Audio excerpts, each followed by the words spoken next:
اکثر لوگوں کا یہ سوال ہوتا ہے کہ جب ہم کوئی کتاب پڑھتے ہیں تو ہمارے سروں کے اوپر سے گزر جاتی ہے، ہمیں کچھ بھی یاد نہیں رہتا، کچھ سمجھ نہیں آتی۔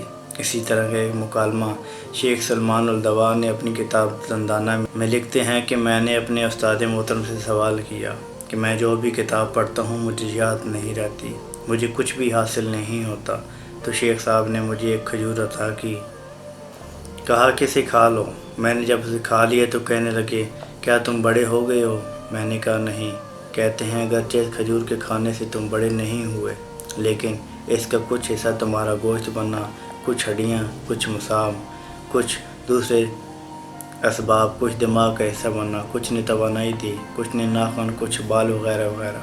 اسی طرح جب کوئی کتاب پڑھتے ہو، کتاب تمہیں یاد تو نہیں رہتی، لیکن اس کا کچھ حصہ تمہاری لغت کو مضبوط کرتا ہے، کچھ تمہارے لکھنے اور پڑھنے اسلوب کو نکھار دیتا ہے، کچھ تمہارے نظریات کو افکار دیتا ہے، تازگی بخشتا ہے، تمہارے افکار کو بلند کر دیتا ہے، سوچنے اور سمجھنے کا نظریہ بہتر ہو جاتا ہے، تمہارے اخلاق بہتر ہونے لگتے ہیں، اگرچہ تم اس چیز کو محسوس نہیں کرتے۔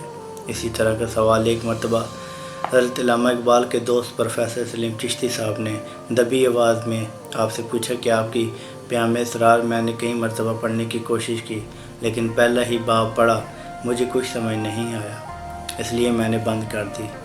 گو کہ میں اس سے قطع نظر بھی نہیں ہو سکتا، پڑھنے کا شوق ہے۔ تو حضرت اقبال نے کہا آپ نے پیام اسرار خود ہی کتنی مرتبہ پڑھی؟ تو کہنے لگے کہ پہلا ہی باب پڑھا تھا کہ جب وہی پلے نہیں پڑا تو میں نے بند کر دی۔ اگرچہ دوسری کتاب کی بھی چند غزلیں پڑھی ہیں، لیکن نہ تو لالے طور تک رسائی ہوئی اور نہ ہی نقش فرنگ تک، پھر آگے جانے کی ہمت نہ ہوئی۔ تو اس پر علامہ اقبال نے مسکراتے ہوئے فرمایا کہ اگرچہ خوش نویسی اور موسیقی ایک ایسا فن ہے کہ اسے ایک دن میں نہیں سمجھا جا سکتا، تو پھر فلسفیانہ نظمیں اور غزلیں ایک دن میں کیسے سمجھ آ سکتی ہیں؟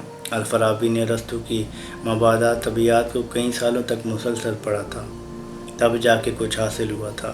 آپ بھی اس کی تکلیف کریں اور ان کتابوں کو بار بار پڑھیں، تو ایسا نہیں ہوتا کہ کتابیں آپ کو کچھ نہیں دیتی، اس سے آپ کے نظریات، آپ کی شخصیت میں نکھار آتا ہے۔ اگرچہ یہ کاغذ کی مہک، یہ نشہ ٹوٹنے کو ہے، یہ آخری صدی ہے کتابوں سے عشق کی۔